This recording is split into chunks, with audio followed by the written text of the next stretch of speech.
I'm gonna try to speak a little bit quieter this time. I watched that last video and I seemed like I was talking really loud. Anyways, so I hope you enjoyed the last one, creating this landscape. But I wanted to show you how we could add trees to it.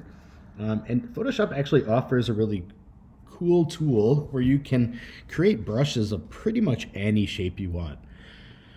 So it actually makes it really easy. So what I'm gonna do here, just to show you the easiest way, there's a lot of options for trees, and you might get lost just choosing which ones you want to create. But what I'm going to do is click on the layers panel here, and I actually want to just get rid of all. So there's a little eyeball on the side of each one of these. I'm going to click all of these off so it just hides everything. Now what you can do is you can click each one individually, but actually if you just click on one and you just drag all the way down, it'll shut them all off. Okay. So what I want now is so I have this blank layer. There's nothing here. I need a layer. So I'm going to create a new layer. I don't care about naming it because I'm not going to keep it. So I have a new layer and it's blank like this. There's no color or anything. It's just transparent. So you're going to go up to the top here and I'll show you how easy this is. We're going to go to filter. We're going to go down to where it says render, and then over to where it says tree. Okay, click. Now, I have this. What you'll see is, you'll likely see this when it comes up the first time. So you got a tree, and you can see here it says oak tree. And you can play around with the shape and the size and everything. So let's just say we're going to put oak trees in our landscape. So we can change the amount of leaves on it. I can bring it down and it makes it less leafy. I can change the leaf size, make those smaller or bigger. The branch height, meaning how high or low they are on the trunk, I can bring that up so it's less short. The trunk is less short, it's a little bit longer. I can change the branch thickness. I want them to be thicker or thinner. Okay, so let's say that's my tree. But we can't make a brush if it's all in different colors here. So what I'm going to do is we're going to go to this part that says advanced up here. I'm going to click that. And I'm going to say use custom color for leaves. And I'm going to click that. And what it should do is when you click here on the color, this color wheel will come up. And all you have to do is just make it black. So just slide that all the way over. And then X here. And it will change that to black. And I have to do the same thing for the branches. I click that. And click on the color. And slide it over to black. And hit the X. And then let it render. And that's my silhouette of a tree. And again, you can do this, like if you click here where it says oak tree, there is a plethora of different types of trees. You have a cherry blossom, willow tree, pepper tree, ash tree, maple tree, different pine trees. Okay, so, but we're gonna go with this oak tree right now. So I'm gonna hit OK, and it's gonna render it like that. Now I'm going to take my marquee tool, click and hold down, and select a rectangle. I'm just going to try to capture this as closely to the edges as possible without cutting anything off. Now I'm going to go to, I believe it's edit. Yeah. And then slide down all the way to where it says define brush preset. Click that. And now see, I have my silhouette of a tree, and I'm going to name this Oak 1 because I might make a different oak tree. So I'm going to number them and hit return or OK. And look at my brush. Now what you can do is just delete this layer. You don't need that layer. I'm going to say delete it. I'm going to deselect that box. I'm going to click on these, click and drag up and turn all my layers back on. Okay. Bam.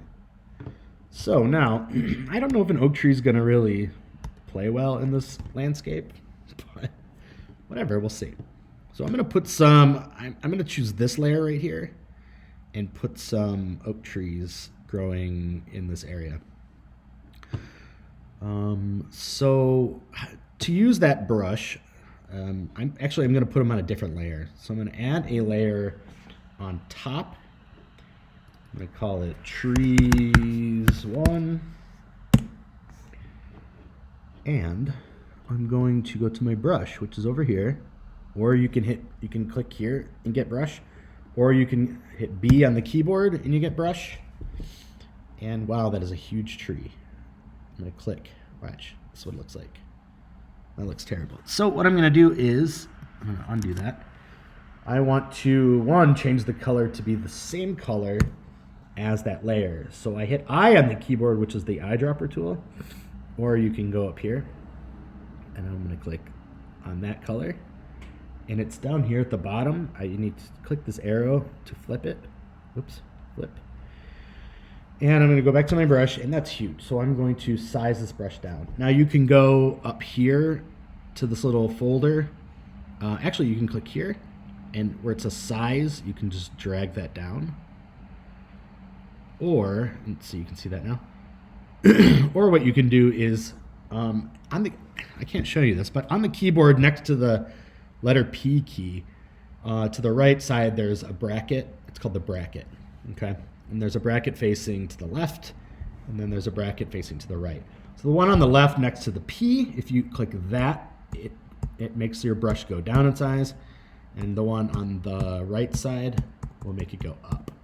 So like there is my, so I can actually just click and put a tree.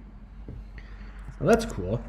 But if you hold down and you drag it, it'll keep painting trees, and you go, that looks like garbage. Nobody wants trees that, no trees look like that. So I'm gonna undo that. I'm gonna show you what you can do. So we can click on the folder, and here, this is what it looks like when you just click and drag.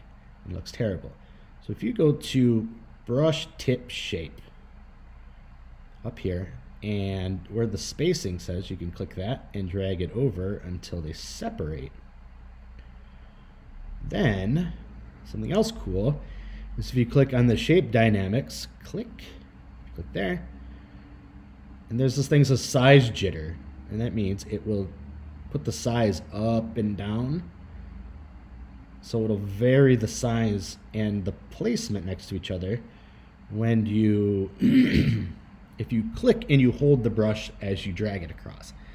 So I'm gonna get out of that. So now I have this brush here with this oak tree, and I can click and I can drag it across, and it'll randomly place them more in different sizes, and I can keep dragging across and whatever. It works all right. I'm not a huge fan of it. I like placing one at a time. Oops. So I'm actually going to increase the size here. I'm going to put one right here. I'm going to bring the size down. I like to place these very specifically. So I do like this. But, you could put another bigger one here. So now I have some trees in my landscape. And then you can go, I'm going to click V. I'm going to click on this layer. Oops. Moved it. I'm going to create another tree layer above that. Call that trees 2. I'm going to come here and hit I and select my eyedropper and select that color. And I'm going to go over here and switch it. So this is the color that I'm going to paint with. Go back to my brush by hitting B. I'm going to throw some trees back here on this layer too. It just helps to give a little bit of a three-dimensional, And I understand that you're like, every single tree looks the same, and they do. But you could always create different tree brushes. You know, it's a little time consuming since you would have to like make one for every variation of tree that you wanted. But the point is, you know, it gives you a little bit of the ability to go in and just create some nice background images. Okay, so that is my tree tutorial. I think you can play around with the different types of trees and choose whatever kind of tree fits your landscape. You can do multiple different kinds of trees, pine trees and these kind of trees, and see what looks good. That's it for now. I will be making another video that shows how to do some more detail and hopefully using some cloud brushes as well. All right, guys. I hope you enjoyed that, and I'll see you in the next video.